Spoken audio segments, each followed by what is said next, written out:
யாத்ராகம புத்தகத்தின் கேள்வி பதில்கள். கேள்வி: கர்த்தர் மோசேயை எங்கே நிற்கச் சொன்னார்? பதில்: கன்மலையில் நிற்கச் சொன்னார். கேள்வி: கர்த்தர் மோசேயிடம் எதை உனக்கு முன்பாக கூறுவேன் என்றார்? பதில்: கர்த்தருடைய நாமத்தை. கேள்வி: கர்த்தர் மோசேயிடம் என் மகிமை கடந்து போகும்போது நான் உன்னை அந்த கன்மலையின் வெடிப்பிலே வைத்து நான் கடந்து போக மட்டும் டேஸினால் உன்னை மூடுவேன் என்றார். பதில்: என் கரத்தினால் மூடுவேன் என்றார்.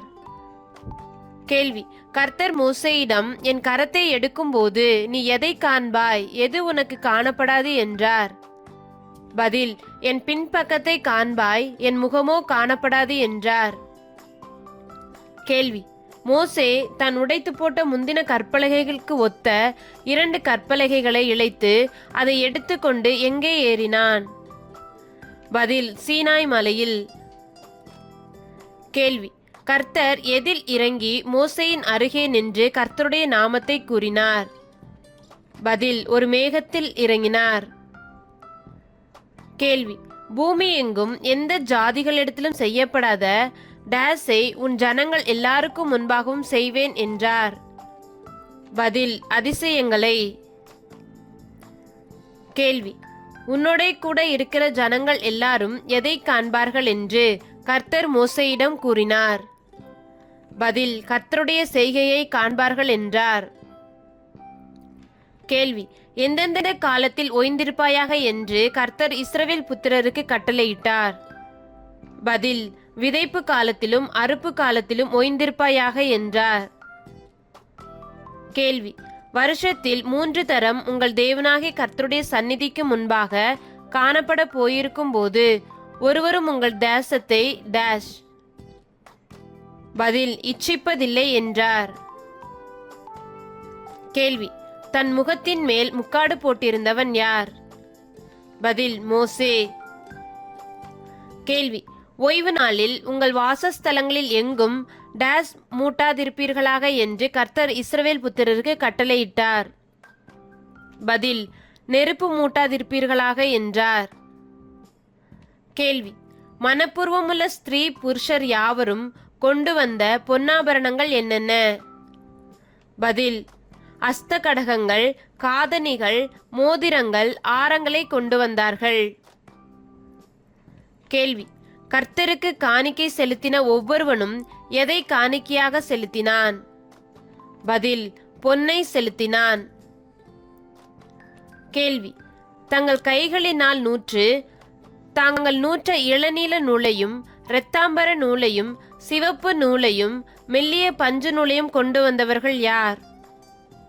பதில்: ஞான இருதயமுள்ள ஸ்திரீகள். கேள்வி: எந்த ஸ்திரீகளுடைய இருதயம் ஞான எழுப்புதல் அடைந்ததோ அவர்கள் எல்லாரும் எதை திரித்தார்கள்? பதில்: வெள்ளாட்டு மயிரை திரித்தார்கள். கேள்வி: ஏபோத்திலும் மார்பதகத்திலும் பதிக்கும் கோமேதகம் முதலிய ரத்தினங்களையும் பரிமள வர்க்கங்களையும் விளக்கெண்ணெயையும் அபிஷேக தைலத்திற்கு சுகந்தவர்க்க தூபத்துக்கும் வேண்டியவைகளையும் கொண்டு வந்தவர்கள் யார்? பதில்: பிரபுக்கள். கேள்வி: தேவன் பெஸ்லெயேலுக்கு எவைகளை அருளினார்? பதில்: ஞானம், புத்தி, அறிவு இவைகளை அருளினார். கேள்வி: சகலவித வேலைகளையும் செய்யும்படி தேவ ஆவியினாலே நிரப்பப்பட்டவன் யார்? பதில்: பெஸ்லெயேல்.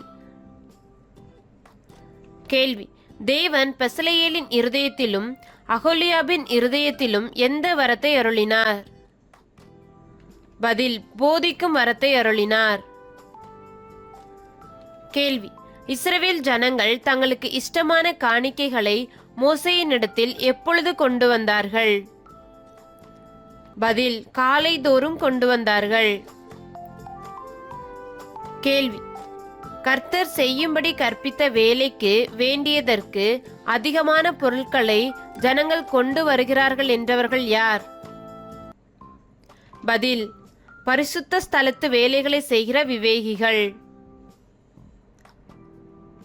கேள்வி: வாசஸ்தலத்துக்கும் பிரகாரத்துக்கும் சுற்றிலும் இருந்த முளைகளெல்லாம் டேஸ். பதில் வெண்கலம்.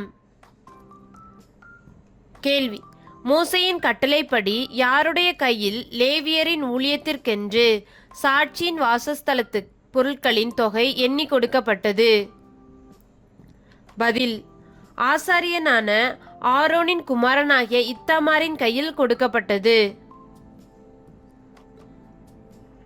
கேள்வி சித்திர கொத்து வேலைக்காரனும் வினோத வேலைகளை செய்கிற தொழிலாளியும் இளநீல நூலாலும் இரத்தாம்பர நூலாலும் சிவப்பு நூலாலும் மெல்லிய பஞ்சு நூலாலும் சித்திர தையல் வேலை செய்கிறவனுமாயிருந்தவன் யார்? பதில் அகோலியாப். கேள்வி பரிசுத்த ஸ்தலத்து வேலைகள் யாவற்றிற்கும் காணிக்கையாக கொடுக்கப்பட்டு செலவான பொன்னெல்லாம் பரிசுத்த ஸ்தலத்தின் சேக்கலின்படி எத்தனை தாலந்து இருந்தது? பதில் 29 தாலந்தாக இருந்தது. கேள்வி பரிசுத்த ஸ்தலத்தின் வேலைகள் யாவற்றிற்கும் காணிக்கையாக கொடுக்கப்பட்டு செலவான பொன்னெல்லாம் எத்தனை சேக்கல் நிறையுமாயிருந்தது? பதில் 730 சேக்கல் நிறை இருந்தது. கேள்வி சபையில் எண்ணப்பட்டவர்கள் கொடுத்த வெள்ளி பரிசுத்த ஸ்தலத்தின் சேக்கலின்படி எத்தனை தாலந்து இருந்தது? பதில் 100 தாலந்து இருந்தது. கேள்வி சபையில் எண்ணப்பட்டவர்கள் கொடுத்த வெள்ளி எத்தனை சேக்கல் நிறையுமாயிருந்தது? பதில் 1775 சேக்கல் நிறையாயிருந்தது. கேள்வி இஸ்ரவேல் புத்திரரில் எண்ணப்பட்டவர்களின் தொகையில் சேர்ந்த 20 வயது முதற்கொண்டு அதற்கு மேற்பட்டவர்கள் எத்தனை பேர்? பதில் 6,3550 பேர். கேள்வி இஸ்ரவேல் புத்திரரில் எண்ணப்பட்டவர்களின் தொகையில் சேர்ந்த 20 வயது முதற்கொண்டு அதற்கு மேற்பட்டவர்களாகிய ஒவ்வொருவரின் தலைக்கு பரிசுத்த ஸ்தலத்தின் சேக்கலின்படி அரை சேக்கல் ஆகிய டேஸ் என்னும் விழுக்காடு சேர்ந்தது? பதில் பெக்கா என்னும் விழுக்காடு.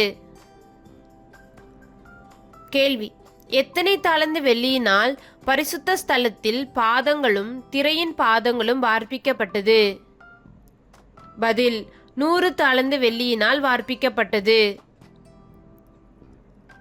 கேள்வி எத்தனை பாதங்களுக்கு 100 தாலந்து வெள்ளி செலவாயிற்று? பதில் 100 பாதங்களுக்கு.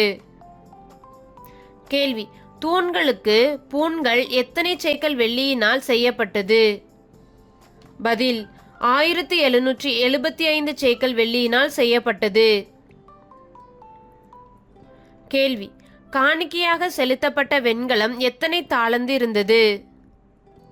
பதில் 70 தாலந்தாக இருந்தது.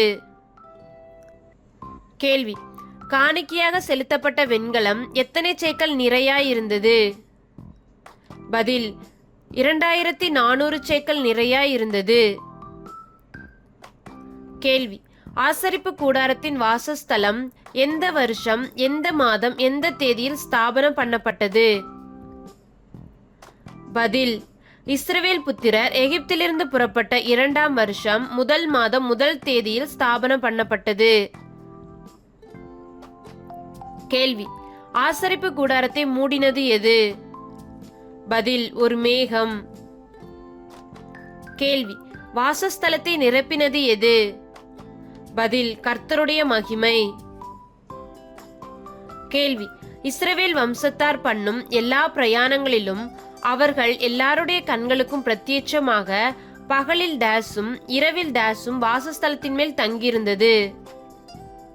பதில் பகலில் கர்த்தருடைய மேகமும் இரவில் அக்கினியும் தங்கியிருந்தது.